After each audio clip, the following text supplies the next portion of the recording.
Eles vão mostrar para nós a seriedade daquilo que o Senhor está dizendo. Não recuseis. Não, não coloque, não meta a tua espada na bainha. Não pare de lutar. Não dê as costas. Não volte para trás. É justamente isso. Vamos olhar outros textos. 2 Timóteo, capítulo 1, versículo 15. Quando Paulo diz assim, ele diz, está ciente de que todos os da Ásia me abandonaram. Essa frase, me abandonaram, é o mesmo termo do original grego para a palavra recuseis. Abandonar. Senhores, Paulo, ele escreveu cerca da metade do Segundo Testamento. Foi um homem que teve tudo de bom em termos da educação, de família abastada, empresário, mas correu atrás, como religioso, correu atrás dos cristãos e matou muito cristão. Mesmo assim, um dia encontrou Cristo, se arrependeu e escreveu metade do Segundo Testamento. Por que eu falo isso? Primeiro, para a gente não ficar acusando as pessoas.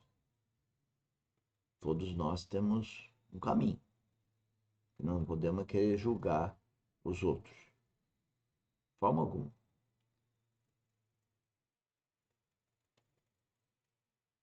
É isso que eu queria falar. Por último, em 2 Timóteo, capítulo 4, versículo 4, quando Paulo diz assim, e se recusarão dar ouvidos à verdade. Recusarão. Queria complementar uma coisa sobre Paulo. Ele disse que muitos recusaram ele, não foram defendê-lo. Senhores, é típico do cristão. Aconteceu com Cristo, aconteceu com Paulo e acontecerá com todos os cristãos verdadeiros. Então tome cuidado, porque o novo nascimento nos traz como que o mundo ficasse contra nós. Isso não é invenção. Paulo é um exemplo, Cristo é outro exemplo, mas tem muitos outros exemplos. Aqui o sentido é, eu não quero ir. Não quero ir. Estou tentando traduzir a seriedade da tônica do coração de Deus nessas palavras.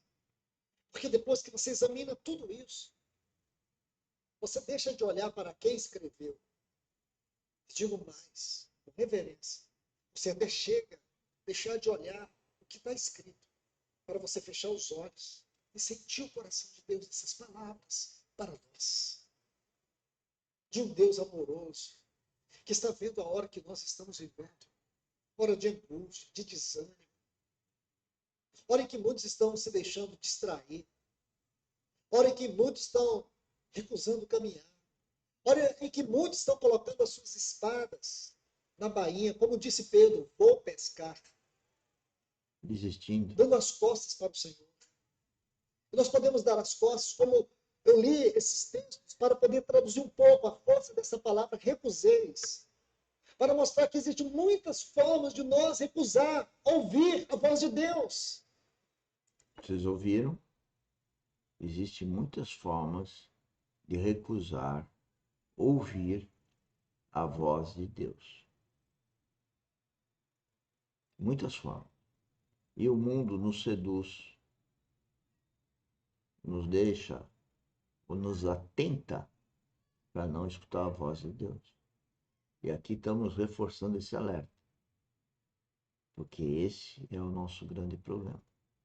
O mundo nos atrai para nos distrair da voz de Deus. Não é fácil, não. Então aqui, no versículo 26, ele diz, aquele cuja voz abalou, então até. Agora, porém, ele promete dizendo, ainda uma vez por todas farei abalar não só a terra, mas também o céu. E aqui, irmãos, eu me lembro daquele texto que está lá, no capítulo 12, versículo 4, do livro do profeta Daniel. Se você ler os versículos 1 a 4 do capítulo 2 de Daniel, você vai entender algo. Esse texto ele foi como que vilipendiado. Ele foi como que diluído na sua essência de revelação. Quando o Senhor diz assim para Daniel, vai Daniel, encerra as palavras. Encerra as palavras. Porque muitos ficarão em torno dela. E o conhecimento se multiplicará. E aí vieram aqueles intérpretes escatológicos com as suas arqueologias e usaram a palavra saber ali como ciência, porque é um termo genérico no hebraico, e fala de avanço de tecnologia. Isso é empobrecer a revelação. Isso é vilipendiar o sagrado. A lógica, a tecnologia, ela não tem nada a ver com a vida espiritual. A vida espiritual, ela a gente não consegue comprovar a não ser nós mesmos termos revelações da certeza. Mas não é ciência, não é lógica, não é inteligência. Muito mais que inteligência. Porque ali não está dizendo nada disso, de tecnologia. Se você ler o versículo 9, 10, vai te ajudar a entender. O sentido ali de encerrar é guardar com zelo, para um propósito específico.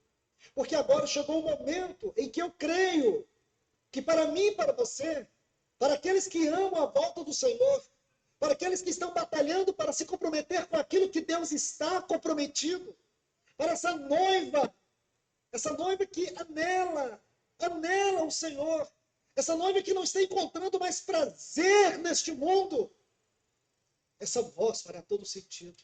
Tá vendo que interessante? Essa noiva. O que é a noiva? Noiva é a igreja.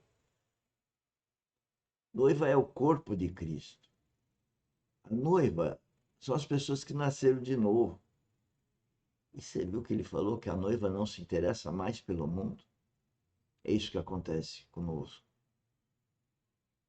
Quando nós nascermos em Cristo, quando nós nascemos de novo, quando a gente vive em Cristo e Cristo vive em nós, o mundo vai morrendo.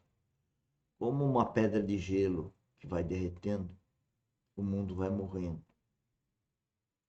Nós vivemos no mundo. Nós podemos fazer todas as coisas do mundo, desde que guiados pelo Espírito Santo. Esse que é o detalhe. Porque ele vai abalar, ele vai nos libertar, ele vai fazer como se faz com o trigo. Quando está amadurecendo, ocorrem duas coisas. Ele vai se soltando da terra e ele vai se dobrando, diferentemente do joio. O joio vai enrijecendo. Enfim, Isso é muito triste, essa história do joio, do trigo.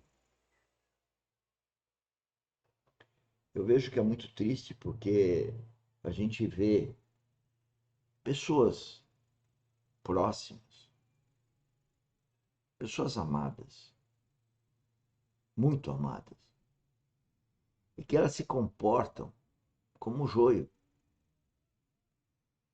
As raízes destas pessoas no mundo, a gente percebe que cada vez está mais profundo. E elas estão cada vez mais fortes nas convicções do mundo. Já o trigo não.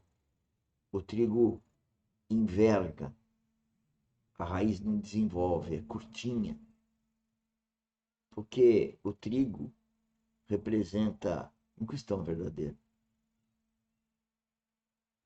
E o ímpio ou religioso é representado pelo joio. Então, às vezes, você vê uma pessoa que parece que ela é uma coitada, é fraquinha, ela é dependente, ela tá velha, enfim, coisas que colocam a pessoa para baixo perante o mundo, a sociedade, mas essas pessoas estão fortalecidas em Cristo, enquanto os outros estão com as raízes cada vez mais profundas no mundo. Isso entristece, faz com que a representação aí do trigo, se enverga mais, fica mais triste